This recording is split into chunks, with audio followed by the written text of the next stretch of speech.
ડોલવણ વિસ્તારના પંચોલ ગામ ખાતે પાના વડે પૈસાની હારજીતનો જુગાર રમતા આરોપીઓને ₹15,870ના કુલ મુદ્દામાલ સાથે ઝડપી પાડતી લોકલ ક્રાઇમ બ્રાન્ચ તાપી તથા ફોરો સ્કોડ તાપી.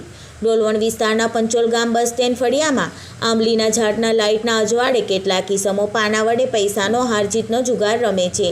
જે બાતમી આધારે police inspector Shri J B. Ahir LCB Tapi તથા ફોરો સ્કોડ તાપીના માણસો સાથે બાતમીવાળી જગ્યાએ રેડ કરતા આરોપી નિલેશભાઈ ભગુભાઈ ગામિત ઉંમર વર્ષ 35 ધંધો ખેતી રહે મગરકુઈ ગામ ડુંગરી ફળિયા તાલુકો વ્યારા જિલ્લો તાપી. સુનિલભાઈ સૈયદભાઈ ગામિત ઉંમર વર્ષ 33 ધંધો ખેતી રહે પંચોલ ગામ પારસી ફળિયા તાલુકો ડોલવણ જિલ્લો તાપી.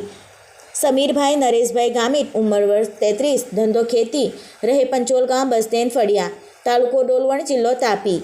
જીતેન્દ્રભાઈ ચિતુભાઈ ગામિત ઉંમર વર્ષ 36 ધંધો મજૂરી રહે પંચોલ ગામ બસ સ્ટેન્ડ ફળિયા તાલુકો ડોલવણ જિલ્લો તાપી. આસેન્દ્રભાઈ દિલીપભાઈ ગામિત ઉંમર 34 ધંધો ખેતી રહે પંચોલ ગામ બસ સ્ટેન્ડ ફળિયા તાલુકો ડોલવણ જિલ્લો તાપી. વિનોદભાઈ કુમારસાઈભાઈ ગામિત ઉંમર વર્ષ 38 ધંધો ખેતી રહે પંચોલ ગામ બસ સ્ટેન્ડ ફળિયા તાલુકો ડોલવણ જિલ્લો તાપીના ગેરકાયદેસર રીતે જુગાર રમતા જુગારના દાવ પર રોકડ રૂપિયા મૂકેલ 1,200 તથા અંગ ઝડપી દરમિયાન મળી આવતા રોકડ રૂપિયા 10,170 તથા પાના નંગ કિંમત 0 તથા 3 મોબાઈલની રૂપિયા 4,500 મળી કુલ કિંમત 15,870ના મુદ્દા માલ સાથે પકડી ઉપરોક્ત આરોપીને વિરુદ્ધમાં જુગારની ધારા 12A હેઠળ કાર્યવાહી કરી આગળની કાર્યવાહી સારું ડોલવણ પોલીસ સ્ટેશનમાં સોંપેલ છે. રિપોર્ટર સમીર શાહ, વ્યારા.